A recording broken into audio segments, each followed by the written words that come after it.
Hey everyone, and welcome. Today we're diving into something that's really shaking up how we think about data.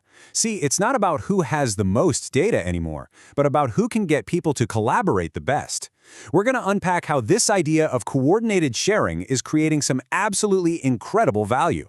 And we're going to start with a few numbers that might surprise you. All right, let's start with this big one, 46 million. Just let that sink in for a second. What could that be? The number of packages delivered today? The population of a country? Whatever you're guessing, just hang on to that thought. Okay, now let's add another piece to the puzzle. Over 100,000. Now what's this? The number of apps in an app store? Maybe the number of people at a massive festival. It's a huge number for sure, but the context is everything. And for our final clue, let's look at this, a 10x multiplier. Making something 10 times better is a massive claim, no matter what industry you're in. 10 times more efficient, 10 times more profitable. What on earth could deliver that kind of result? So, you've got 46 million, over 100,000, and a 10x improvement. What's the connection? Well, it turns out they're all the result of one single powerful engine that's completely built around collaborative data. And that engine is a platform called Codatta. Now, the key idea here, it's not just about collecting mountains of data. It's about coordinating huge, spread-out groups of people to produce really high-quality data.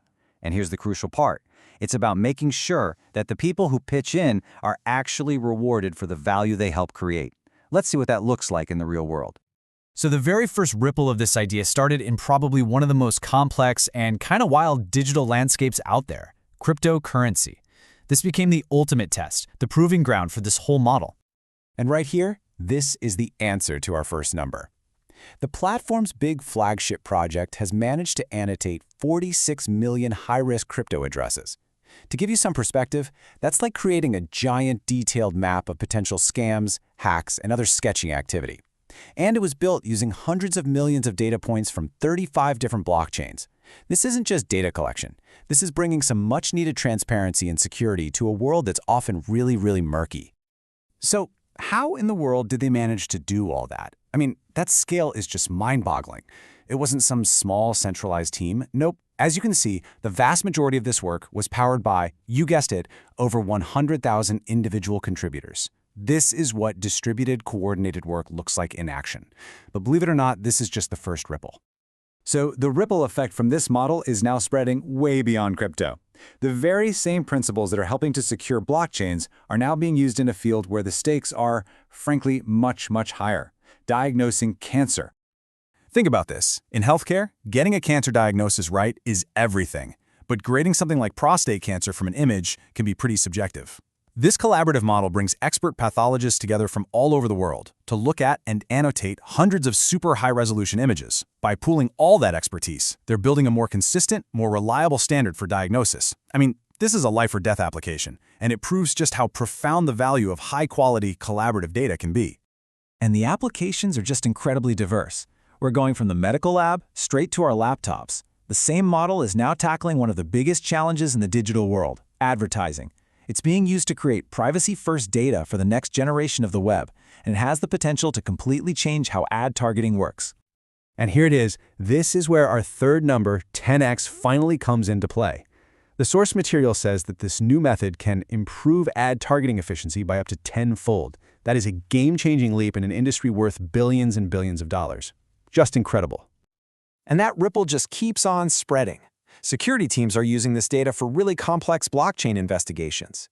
In the world of robotics, researchers who help label sensor data don't just get paid once. They can actually earn ongoing royalties as that data gets used again and again.